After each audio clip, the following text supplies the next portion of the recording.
Talking sports with Maurice. With Maurice. Listen to the podcast. Your fantasy will feast. Talking sports with Maurice. With Maurice. Covering the league from the west to the east. All the game that he's kicking. Clutch time he ain't missing. Lost the game but you dissing. Zip your lips, just listen. 3rd and 1, we attacking. No time for play action. Reggie White when I slap him. Bosa Bear, go sack him. Jabbar Chase, take him deep. Colin Cap, take a knee. Justin Tucker, give me 3. Tyreek Hill, too much speed. Pat Mahomes, who can stop me? Butterfinger, why you drop me? Houston Texan, playing sloppy. Watch the best, carving copy. C-Mac with that damn shake. Trent Will with that pancake. 4 quarters, they can't hate. Cast on if my hand break. Micah Parsons gotta hurry. Racing up the middle.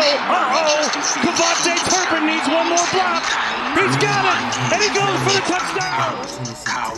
Now here is your host of Talking Sports, but mostly NFL football, Maurice. All right. Thank you so much for tuning in. You are watching Talking Sports with Maurice, and this is my Week 1 recap of everything that went down in the NFL this week. Before we dive in, I got a special guest in the building.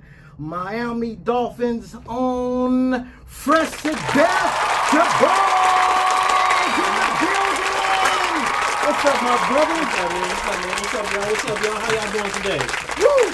We got a great show for y'all, and we're going to kick everything off that went down on Thursday with the Baltimore Ravens and the Kansas City Chiefs, AFC Championship rematch. I took the Chiefs because, that's just the way it is right now. You got to give the Chiefs the utmost respect and stop blaming the doggone refs. You watched this game. I watched the game, man. They got a few favorable calls, but, once you're the champions, repeatedly 2-time champ, 3 out of the 4 years, you're going to get a few favorable calls, but you can't always blame the refs. You got to do something for the refs to catch that attention, you know what I mean? You just got to play discipline and just play your game. And besides, man, Lamar don't have a good record against the Chiefs, man, so it's kind of expected. 27-20, and went down all the way to the toe in this game. And what I took from it is right now, Lamar Jackson, my bad at me having him number 2 in the NFL as far as on the quarterback list. He cannot hold Pat Mahomes' jockstrap. Brock Purdy could have made that throw to Zay Flowers. And the Baltimore Ravens was going for 2. They was going for the jugular. Can you imagine that? The Baltimore Ravens coming in? Nuh-uh. We ain't doing no overtime. We going for the throat. That is an aggressive play call, man. They play really aggressively in that particular play call. And sometimes it just don't work out like that. It don't, man. You just got to, you know what I mean? You got to take what you give it, good or bad. Friday night, under the lights, the Green Bay Packers took on the Philadelphia Eagles, and this game was indeed a slobber knocker. Went all the way down to the wire. Jordan Love, unfortunately, he got hurt, but a lot was said about Saquon Barkley. All the Giants fans were crying. They had their tissue. They was cussing and fussing, saying their main man, there used to be Squeeze, scored 3 touchdowns. The Eagles, they beat the Packers 34-29. They did beat the Packers, but before I get into this analyst right here, I had to say I wasn't able to watch the game because my brother was celebrating his birthday that day. You know what I mean? I was celebrating my birthday, went out to eat and stuff like that. But from what I've seen, yeah, New York Giants gonna miss Saquon, man. They didn't ownership or the GM didn't want to pay him. They even told him on the Hard Knocks, just go find out whatever you can find in the market. And as you can see, he's performing. You know what I mean? And Jalen Hurts, he didn't play great. He played solid, you know what I mean? And Jordan Love, you can kind of say the same thing. It was unfortunate he got hurt second to the last play of the game, but you'll get him better, we'll get him right. Now, the game that I thought was going to go the other way, I picked the Falcons over the Steelers. Steelers brought the defense, smothering Kirk Cousins in that game. They end up beating them 18-10. This game right here, it kind of makes you wonder about Kirk Cousins and his mobility, because pressure was on there. They was taking the ball from him. There was nothing they could do on offense. Drake London didn't give me a damn thing in fantasy. He's going straight to the bench at this point. Drake London, he's so iffy, and like you said with Kirk Cousins, man, it's something about that Achilles. He's not playing off his foot. He's not letting it rip. He's a little too cautious when he throws his passes.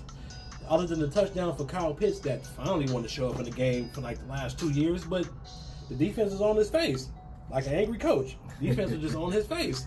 Can't do nothing with your defense in your face.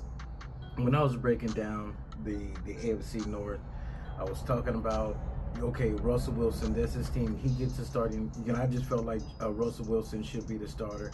Boom, he was named the starter. However, I did mention that Justin Fields, if his number should be called, he should be ready. He managed the damn game. He didn't turn the ball over. He used his legs and his arm efficiently, and it got him the damn victory. Do you see this moving forward as the Justin Fields team? I don't see why he's not the starter at this point going forward. Oh, He played efficient in the game. He may not have thrown a touchdown, but he threw the passes to where they needed to go at the certain needed time. You know what I mean? Third down, he threw to Deontay Johnson or whoever the receiver is. Caught the ball, ran down the field. It made it got field goals, but it gave you enough field goals to win the game. And what can you say about Pittsburgh? They're known for their defense. They've always had a good defense through their history of their team.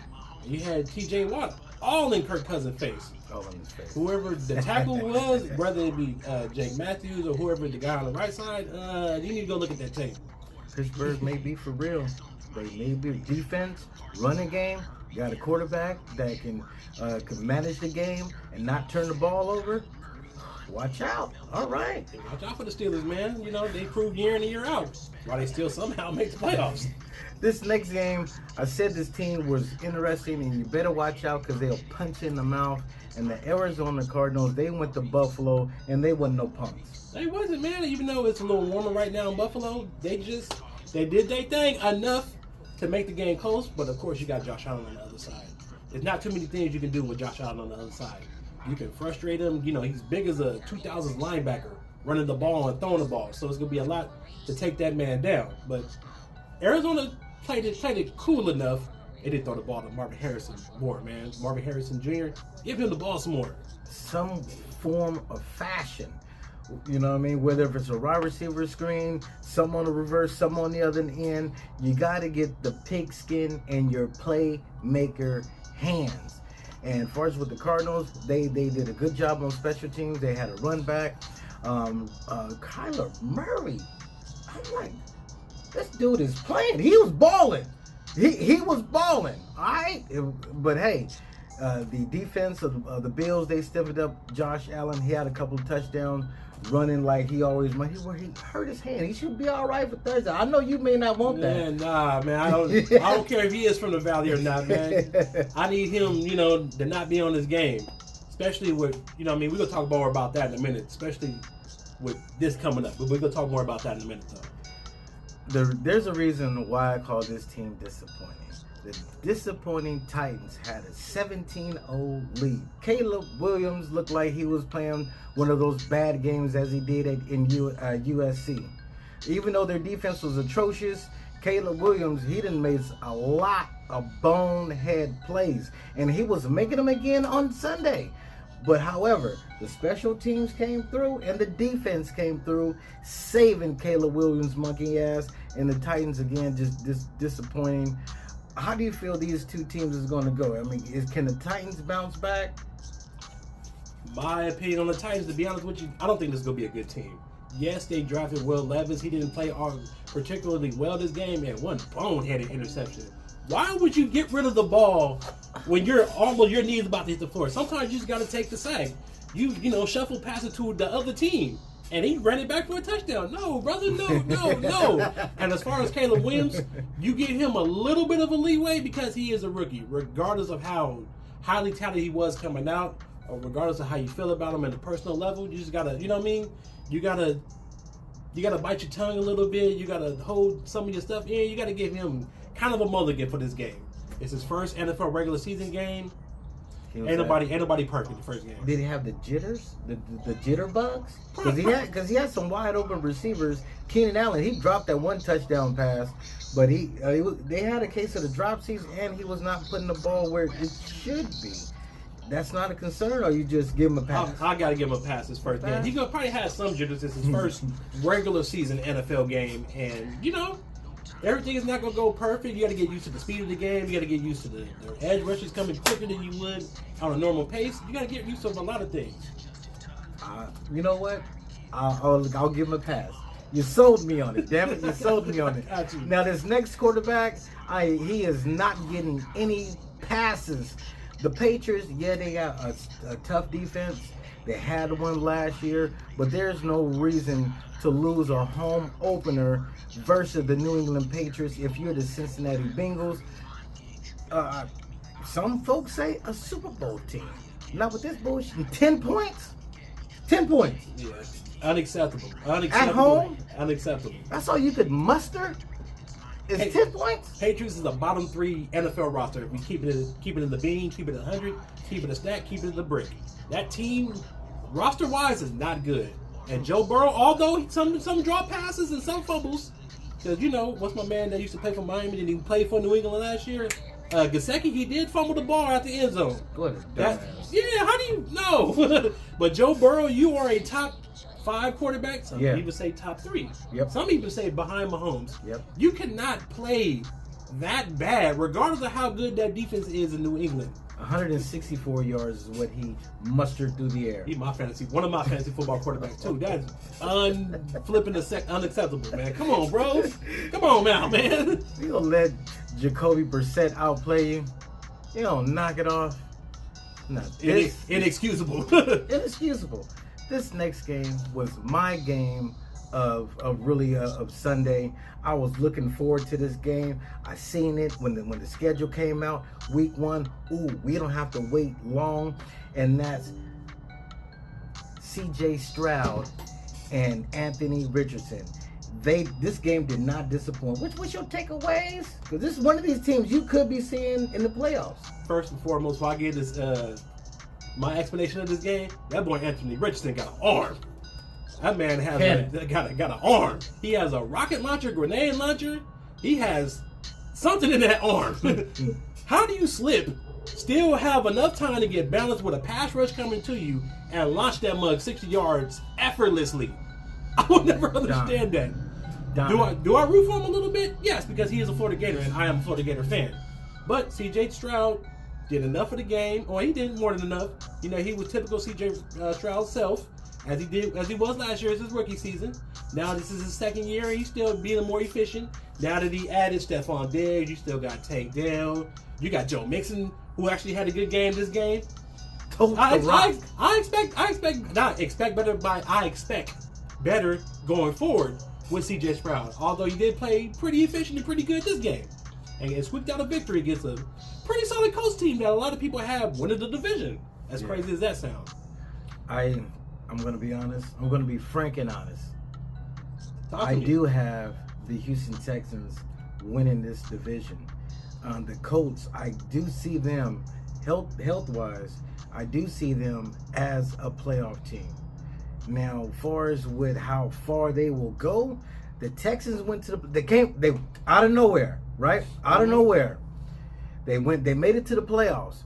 Made it out the first round. They beat Joe Flacco and the Cleveland Browns. They made it to the playoffs. They got a playoff victory, ran up against the Ravens. Now they said, okay, we good. Like, damn it. We good. We got a slice of cake. They want the whole thing now. Now let's get more.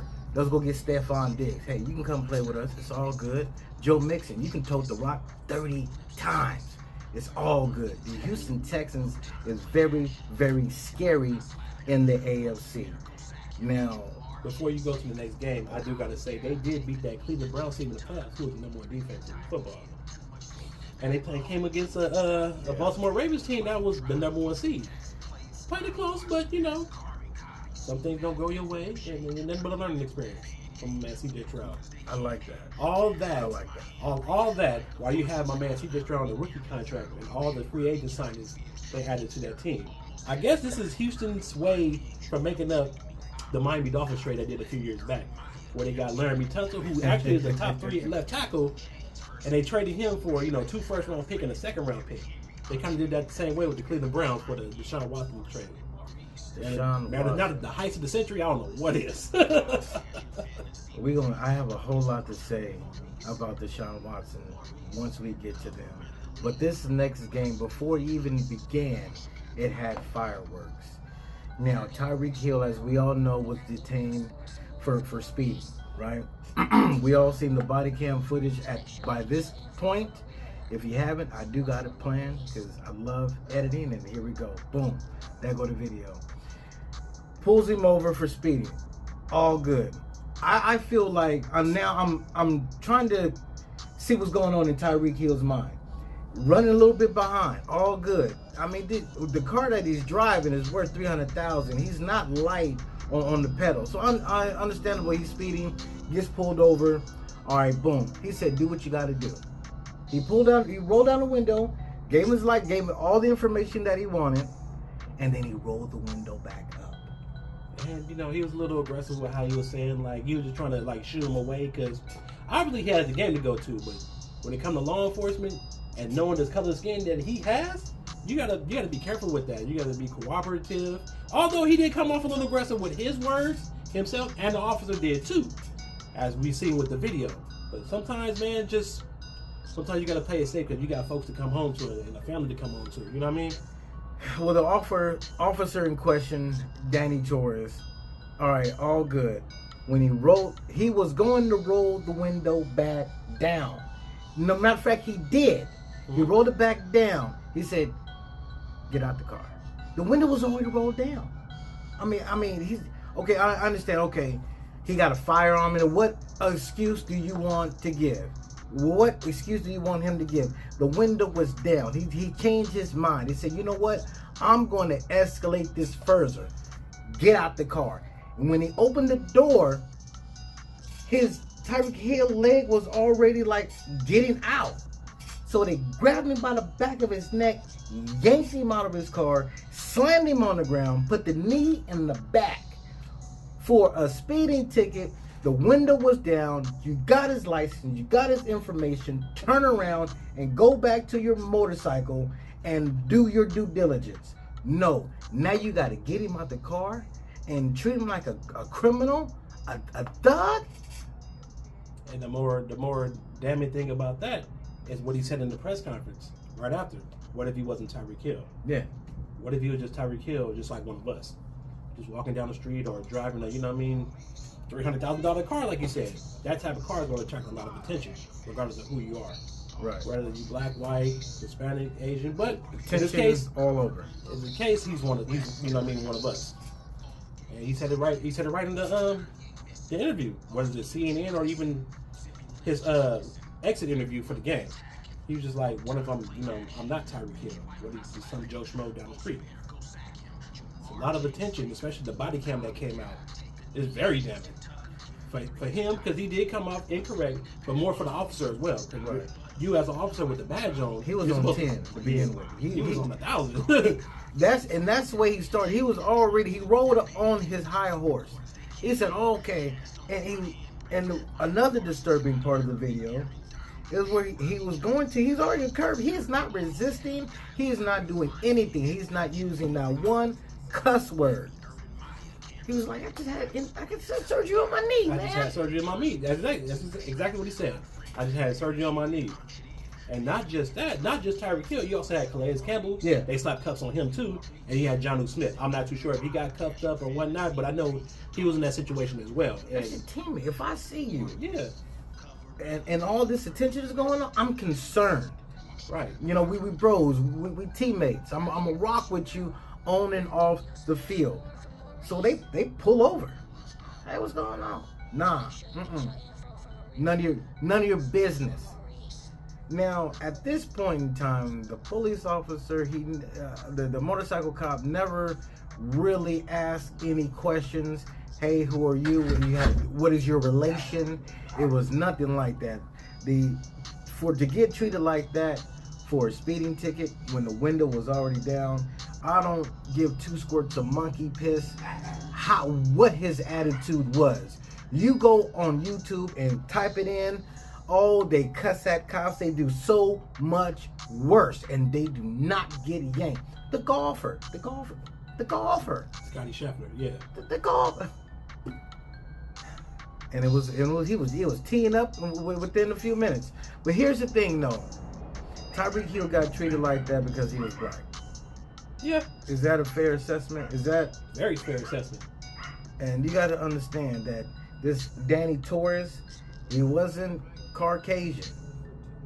All right, And what did you see the tattoos on his hand? No, I didn't see the tattoos on his hand. I didn't know he had any tattoos. I just see the officer be a little aggressive with the person, with Tyreek Hill, and threw him on the ground. And had about 2 or 3 other cops with him. And they all, just like, okay, this is the opportunity to shine. No, you're suspended. You're on leave. Internal affairs. We're gonna do investigation. Tyreek Hill, you go do what your job is, and excuse me, that's to go play football. Indeed, they did. The Jaguars was on top of them. No diddy. They were on top of the Miami Dolphins, and the Dolphins, they came back. And give me your thoughts. This is your world, Pimp.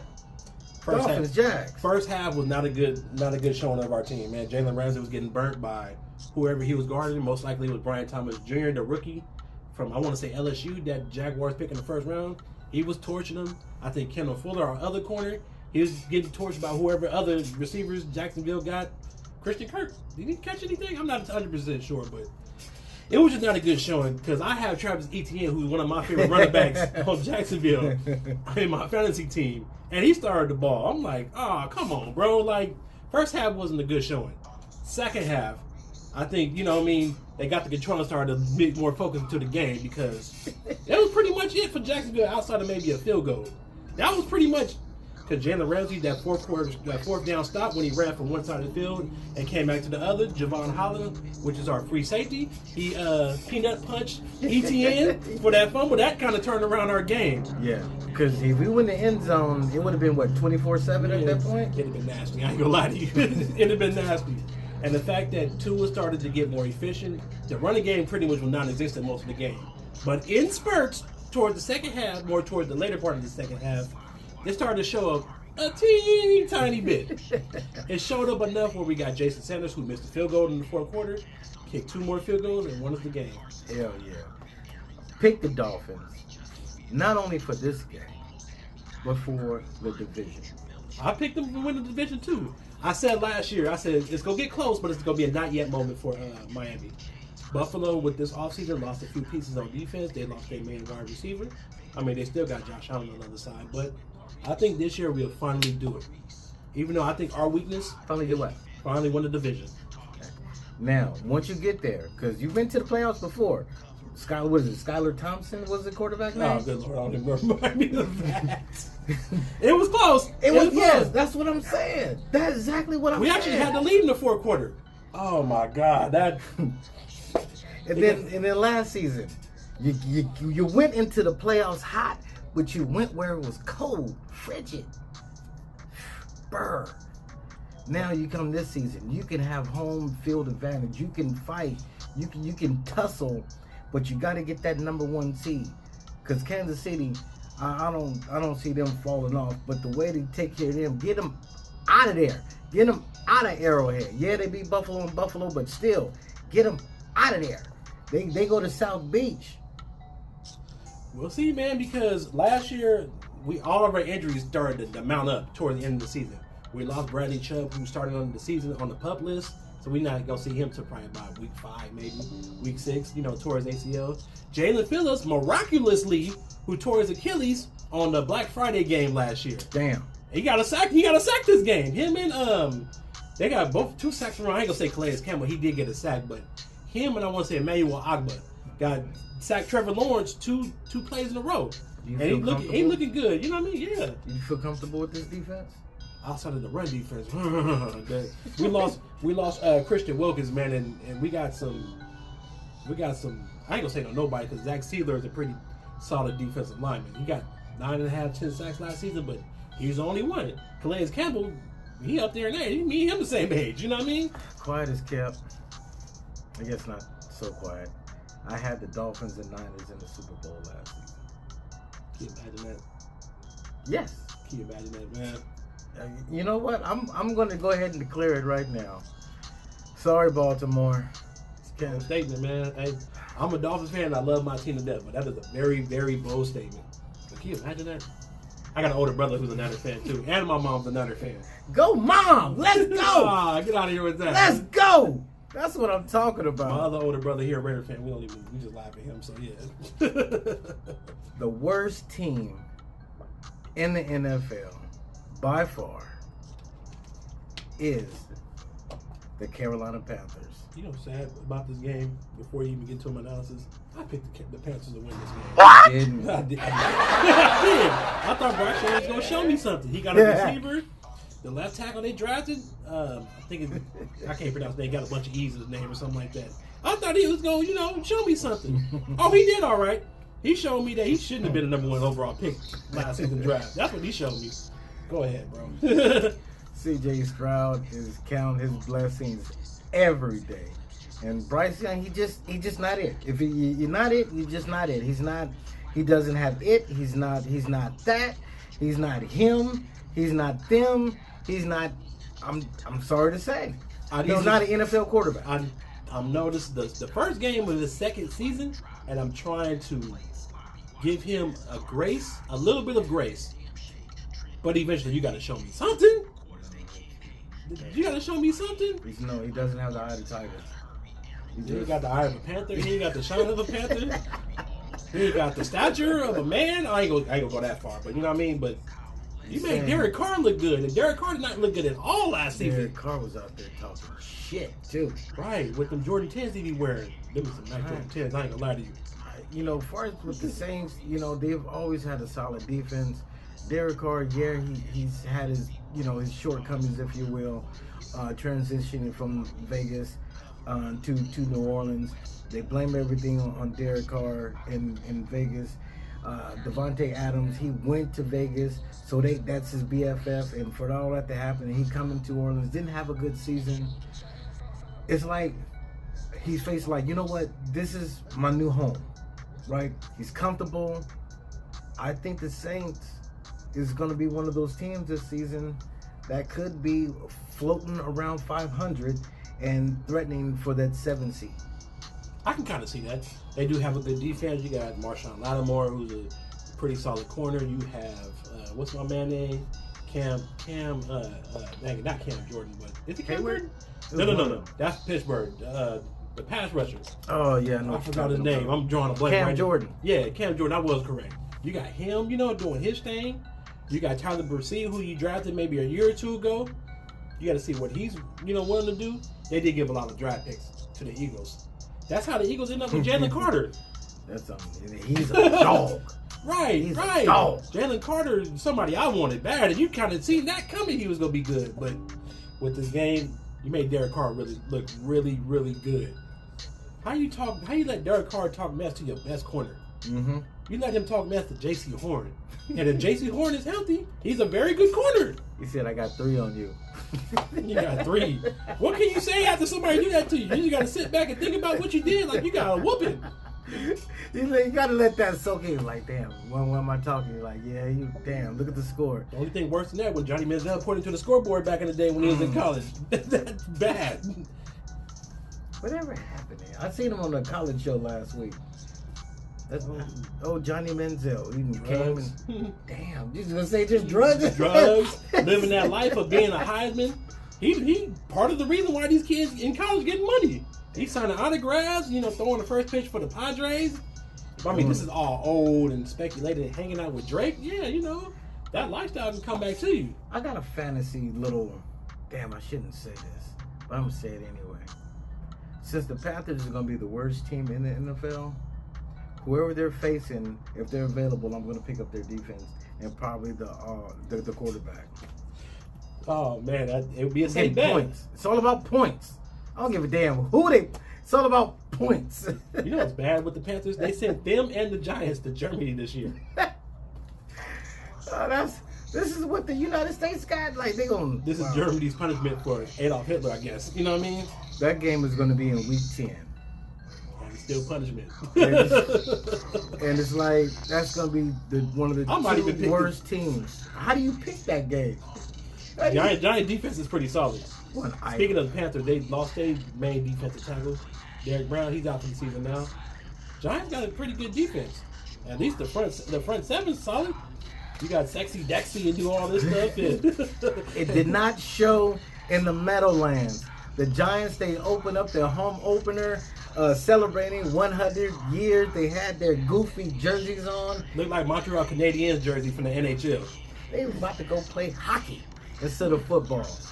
And Daniel Jones, the forks in him. He's another quarterback. He's a certified backup. He should not be at the helm of the New York Football Giants. He showed signs of something, life, if you will, but he's not that guy. He's not him. The Giants need to quickly move on. I think they made a mistake giving Daniel Jones the contract instead of Saquon Barkley. That's my humble opinion. The Vikings, who are one of those teams that just unfortunately is not going to be that good this season, and that's terrible. But you let the Vikings beat up on you at home, 28. This at home. Somebody needing the Giants in their ass whooped. Not just anybody in the Giants. The quarterback, the GM, the coach who's supposed to be like a quarterback whisperer. Somebody need to hold that man. Somebody need to be held accountable for this, man. You let Sam Darnold, who at one point played for the other team in New York, and we all know quarterbacks go there to die in the Jets. You go back, you got a year with the Niners, did whatever you need to do. First game with the Vikings, you about to throw him. You about to act like you about to throw him an extension. A couple of touchdowns. Right. Justin Jefferson, doing that stuff. But somebody need to be held accountable for the Giants, man. I think they're going to cut Daniel Jones, and they're going to fire the GM, and the coach is going to be on the hot seat, too. Reset button? Dang near, offensively. I think he understands that Daniel Jones is not Josh Allen. Brian Daboll, he really understands that. And I don't know if he thought that this was going to be his quarterback, because he's like, they hitched. So if they get rid of Daniel Jones, Daboll's going too. He may be a good offensive coordinator somewhere. He might land there. He might get a second chance, but this Giants chance always get second chance. That GM needed to go too. You're drafting whoever drafted Daniel Jones may not have been this GM, but you're still paying the mistakes and taking over from what the last GM did. And then you drafted the right tackle, Evan Neal. I thought he was a safe bet coming out. They got neighbors. He sucks. They got neighbors.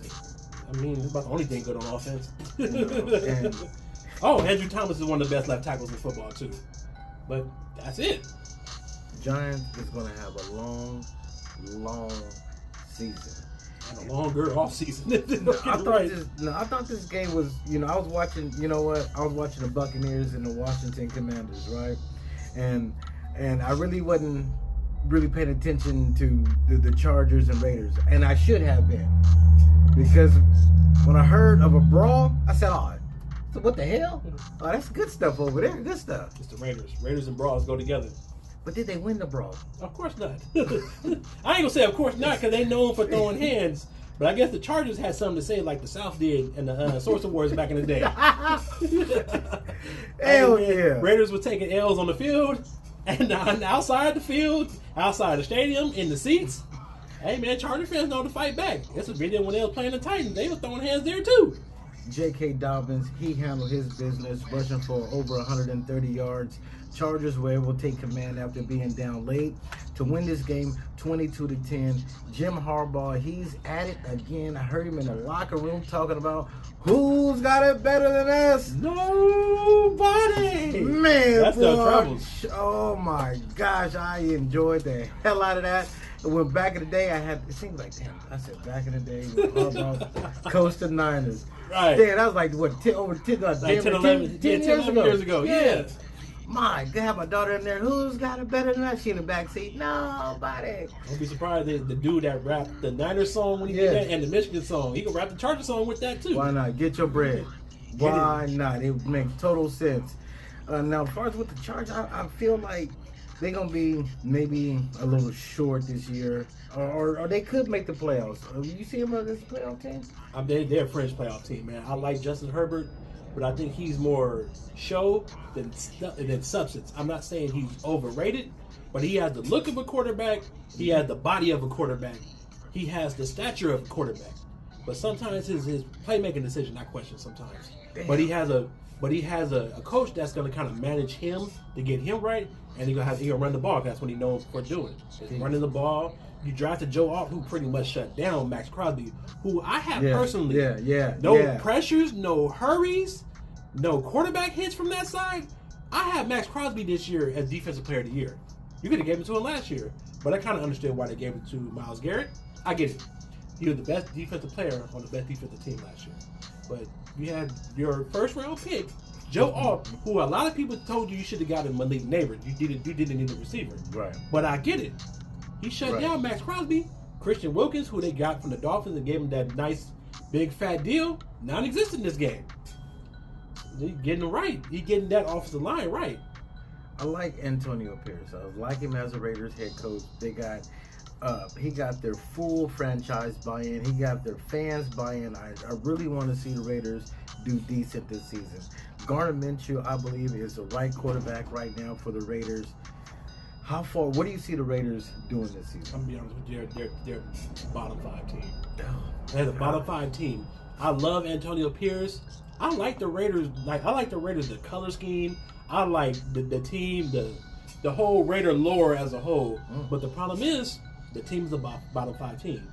You got pretty much a high level backup quarterback playing as your starter. You got a question mark in running back with Zamir White. I don't think he did anything last game. You got Devontae Adams, who you need to hurry up and trade. Even though you just signed him to a nice extension as he got traded from the Packers to the Raiders about a year or two ago, something like that. You got good defensive players, but what else is there after? Colton Miller at the offensive line, he probably the best thing you got over there. I want to see what the rookie tight end do.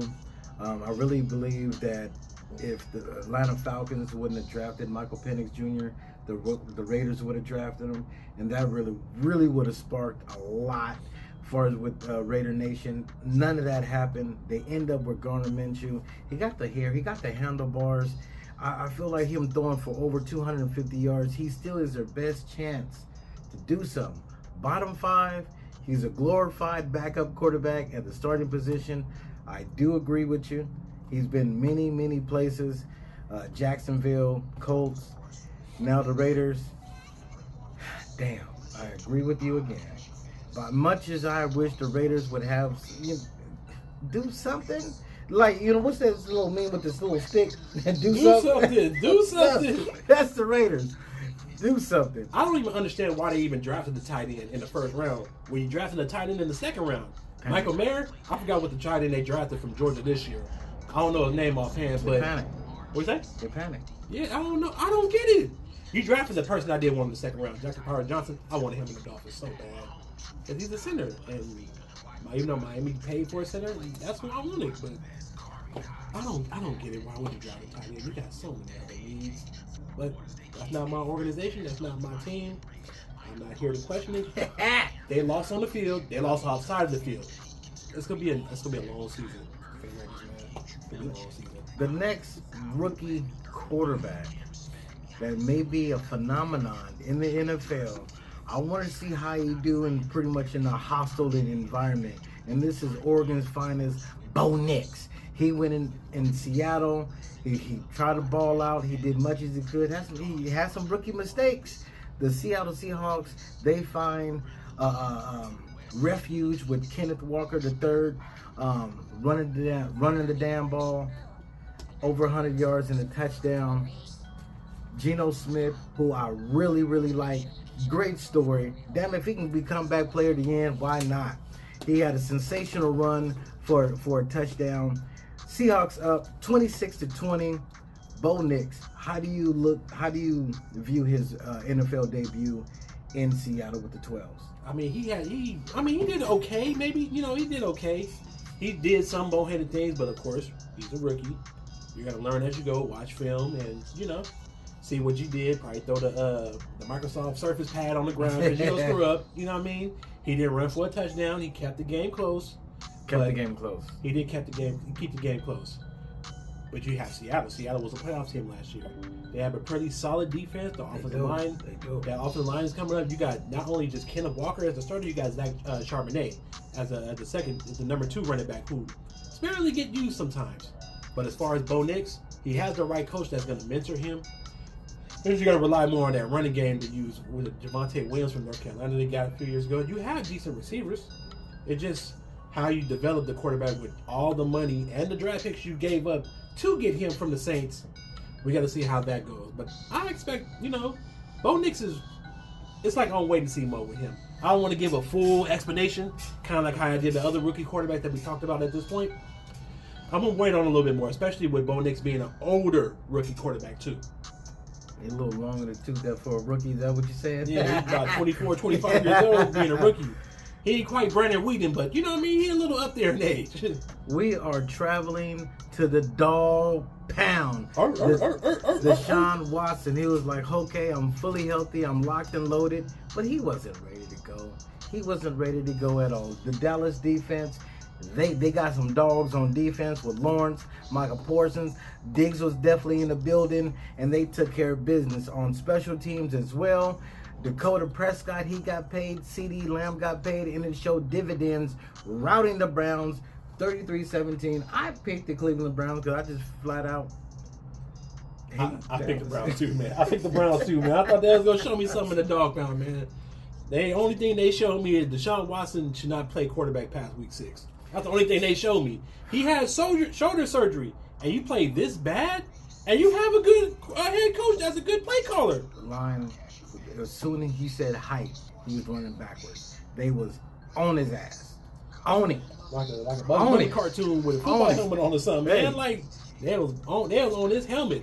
I have no problem displaying my hatred for the Dallas Cowgirls.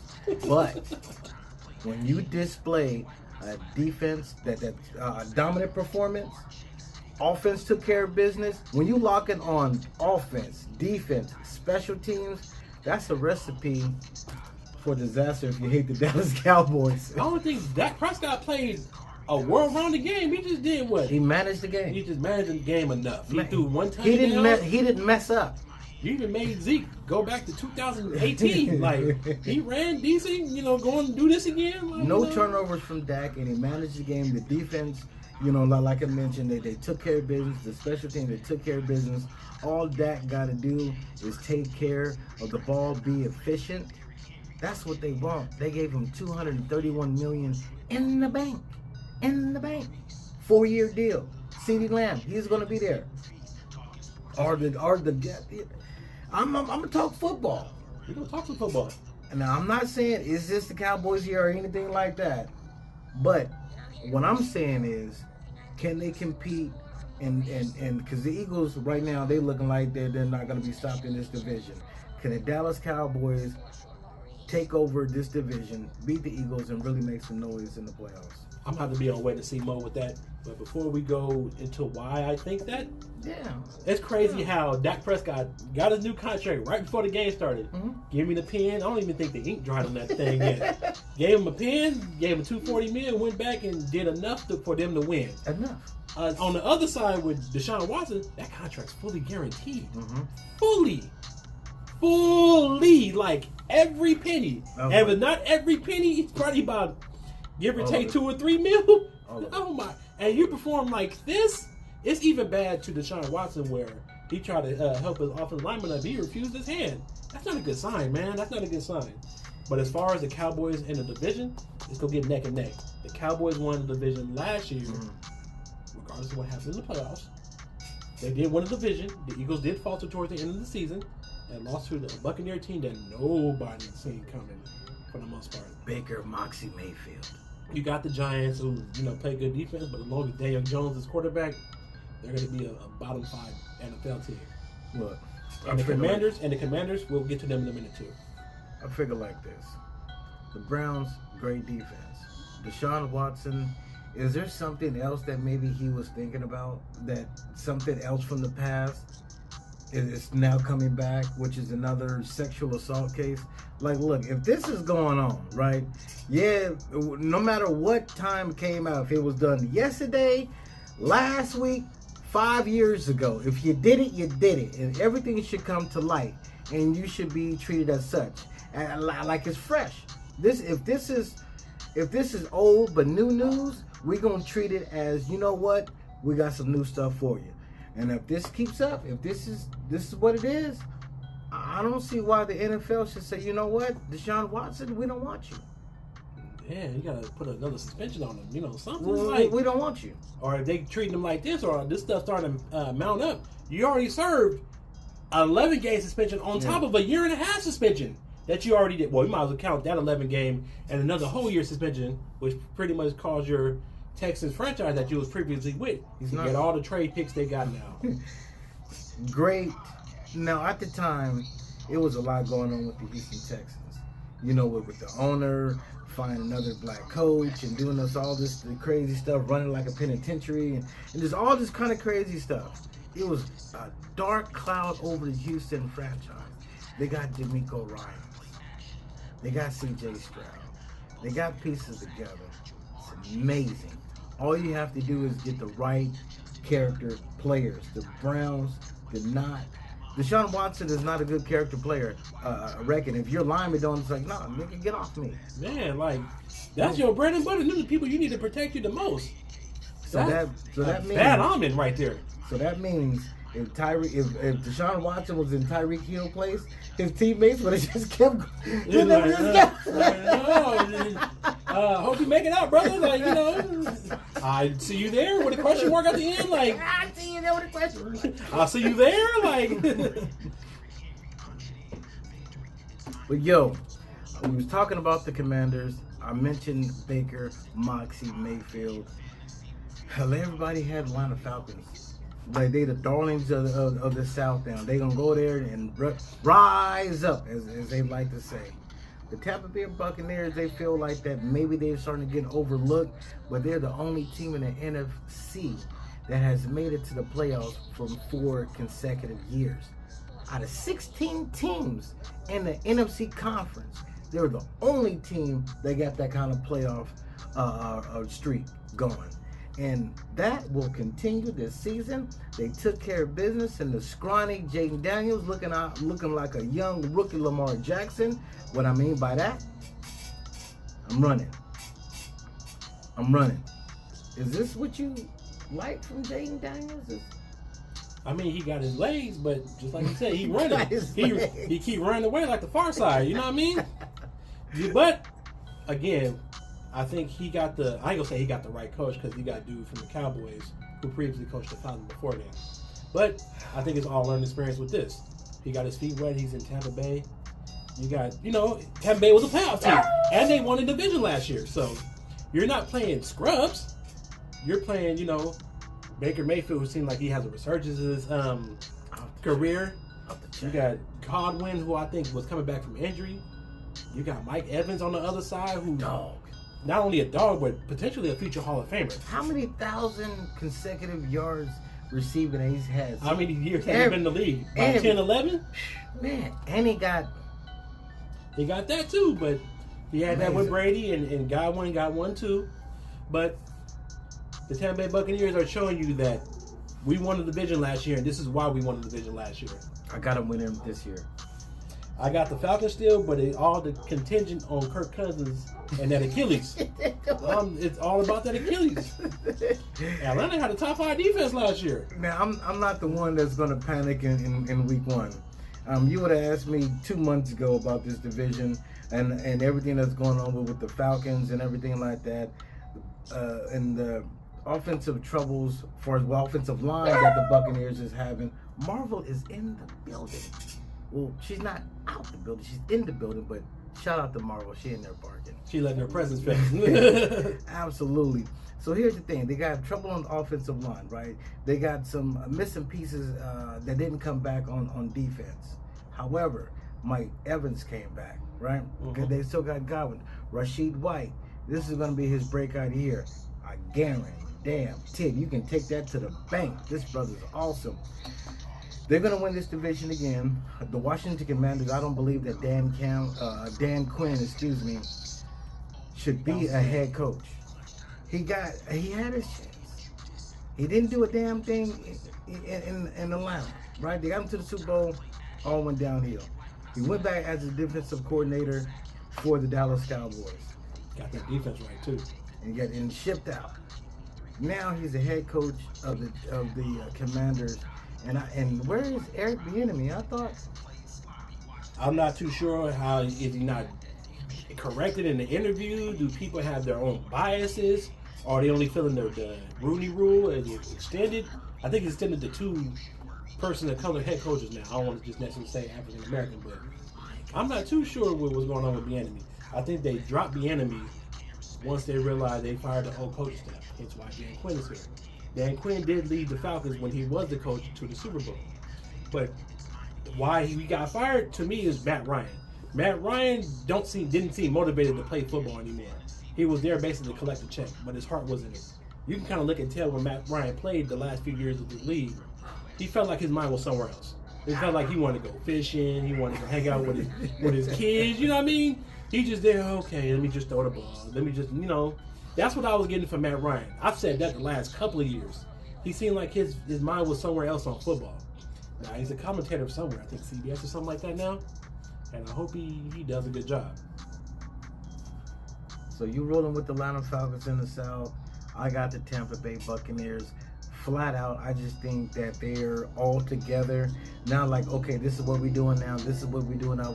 Yeah, the Atlanta Falcons got nice pieces. But that's what they could be, just pieces. Buccaneers are together. And I like that. I really, really like that. What I really, really like is a Sunday night game. This was indeed a slobber knocker, Sunday night football, a playoff rematch. The Los Angeles Rams versus the Detroit Lions in the Motor City. And this game did not, you know what? I'm sitting on the couch like, damn, Rams is coming back. I've had a couple of people that I know say the Rams might make the Super Bowl. Me personally, I wouldn't go that far. You got a lot of competition in that same NFC. But Rams is a pretty solid team. They proved it, even though they lost, they've proven it Sunday night. It's bad that Puka Nacua, he's out for a couple of weeks, but Cooper Kupp balled his ass off. He said, throw it all to me. Throw every last single ball to me. And he had, how many receptions did he have? He had, 14 some receptions, something like that? He's the only person catching anything out there for the Rams. Just throw it to me. It's all good. Don't throw it to nobody else. I got it. He's probably all gobbled up in the fantasy league, but if you got him, probably good idea to start him. He will have probably 10 plus targets each and every game that Puka Nacua is out. But the Lions prevailed in overtime, 26-20. I had the Lions in this game, but this was closer than what I anticipated as far as we're going into overtime. I thought this would be something that would be won in regulation. But damn, you got to give it up to the Rams defense late, causing turnovers, making big play after big play with Cooper Kupp. Matthew Stafford out there slinging that peel, didn't give up, drove them all the way down there. They took the lead. Lions came back, kicked the field goal to go into overtime, and then the Lions just ran the ball down their throat. Hey, Kyle Shanahan, you might want to. The Lions prevailed because we have a Jameson Williams sighting. Where has he been at? You see, of course you see St. Brown. He's the number one receiver. He just got paid. But we have a Jameson Williams sighting. And you drafted him 2 years ago. He suffered an 8-game suspension the second part of the last season. Yeah, he's out there gambling. Supposedly he was shooting dice, you know what I mean? He had some click like a cloud, he was trying to hit that 7. I thought he was, betting sports, but I heard you just can't do that on NFL property. You get suspended 8 games for shooting dice, bro, you go home for that. Or you go to somebody's block. It wasn't just him either, apparently. You don't like him shooting dice? Yeah, you have shooting dice. Like, come on, brother. Like, they click, like, you know what I mean? And here, baby, blow this for me. You know what I mean? Like, we have a Jameson Williams signing. 5 receptions, 121 yards, and a tutty. We have a Jameson Williams signing. Man, I've been waiting for that since he was trying to recover from his knee injury when they drafted him a couple years ago. About that one, but yeah. Scared of Lions. And then the running back, you know what I mean? Jabbar didn't do too much of anything, but he had Montgomery, and he was balling. The Lions is looking like, it was scary. Last year wasn't a fluke. They're trying to show last year was not a fluke. No, and the 49ers, Rams, Packers, Eagles.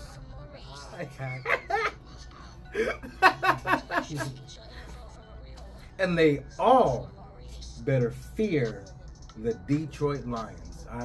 A lot of people have them favorites to go back to the NFC Championship game even further. I'm talking about the Detroit Lions in the Super Bowl. That's just unheard of. It's very unheard of, especially around this time and in my lifetime. So what I'm saying, are you hearing from a Niner fan? I got a damn jersey on. I'm a Niner fan. I see. if the 49ers are not healthy, we are not going back to the Super Bowl.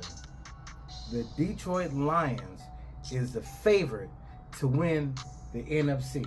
However, because you got CMC, the Achilles, the calf, you got Debo, he getting more to load on in the running game. What if he started getting banged up? Then Kittle, So now you got the situations where, IU, he came in, late, and now he's dropping passes. What if he don't have the season that he's supposed to have? Now defense, Hufanga, he still got to come back. Greenlaw, he still got to come back. The 49ers are not hitting on all cylinders right now. I don't know, because the offense I seen on Monday Night Football, they was looking kind of good so far. Even the defense, played pretty good against a supposedly good Jets team. No. I mean, Aaron Rodgers looked a little, silly. It kind of slowed down Garrett Wilson today. I'm a homer. I mean, I get it. But I don't, I want to just, be somewhat biased. Do I have the 49ers going to the Super Bowl? Well, yes! But not if we're not healthy. We got to have every single solitary player on that field. If not, Eagles, they look dangerous. So far, they played pretty good. They got some kinks to work out. Secondary still a little for the Eagles, but just it's early in the season, and this is just early season hot takes. Purdy, everybody looked decent. Jordan Mason, his mama was in the building. He ran all over the Jets defense. Had a score, could have had 2 touchdowns. But Debo, he want to get hold. And I had a Dallas Cowboy fan in the house. And she gonna say, oh, Debo did it on purpose because he want to get a touchdown for himself. Is that what kind of rumors got going on? What the hell? Nah, not at all. And Ayuk looking a little rusty out there. He held out too long. He got his money. He's a little rusty out there. And you had Sauce Gardner. Sauce Gardner is probably top 3 corner of the league. Wait a minute. You don't think Sauce Gardner is top 3 corner? If it doesn't get physical, all right. The commentator seen Sauce Gardner was on the sideline, and the commentator commentated and said, he's not hurt. What you doing? Your defense is on the field. What are you doing not on the field? Look at Ashy. Swaying back and forth. What are you doing? You ran into Debo. It stung a little bit, huh? And I seen defensive players, CJ Mosley, he went out. Other defensive players start going out. And I'm thinking, is the 49ers offensive line, is our offense beating up the Jets defense? I don't know, and I don't know why they was in the sidelines. They backups came in. I'm not too sure about that, but Jets defense, they got dinked and dunked by Brock Purdy. Short pass here, gain big yard. Little medium pass, gain some more yards. Give it to Jordan Mason. Is he a game manager? Is Brock Purdy a game manager? He managed the game well against Monday. On Monday, he managed the game well. He managed the game. He managed the game on Monday. Absolutely. He was efficient, threw for 231 yards, no turnovers. We ran the rock 28 times with Jordan Mason for 147 yards. Debo had a handful. Kittle had some catches. We were solid on defense, but we gave up 19 points. Tyrod Taylor came in. Aaron Rodgers wasn't hurt. The game was already decided. That's why they took him out. No need to put him out there for no reason and get him hurt more. You don't want to go down with the ship. Some quarterbacks, remember Steve Young? He was cussing out George Seifert. Oh yeah, I remember them days. No, I'm just saying. Maybe he's like, you know what? The game is this what we're gonna see? If the Jets are up or they down, Aaron Rodgers is gonna be on the sidelines kicking it. It's a new ball game for this generation. They might take him out to, not get any more injuries, with the analytics and stuff nowadays. The old game with Steve Young cussing out George Seifert, that was a different ball game. Yeah. This is an era of social media and analytics now, Analytics. You got to take him out the game if it's already decided. And he caught the 49ers on the okie doke with a touchdown to Lazard. On the offside. Got us there. Tyrod Taylor came in there. took the Jets downfield, scored a touchdown, and they ended up having 19. But the 49ers prevailed 32-19. However, again, Jake Moody, 6 field goals. 6. I didn't think he was going to get that. That's too many. Look, if I was a betting man, hey, look, I bet you $50 Jake Moody will kick 6 field goals, 2 over 50. I'd have looked at you like you crazy. I'd have took that bet all day. All day.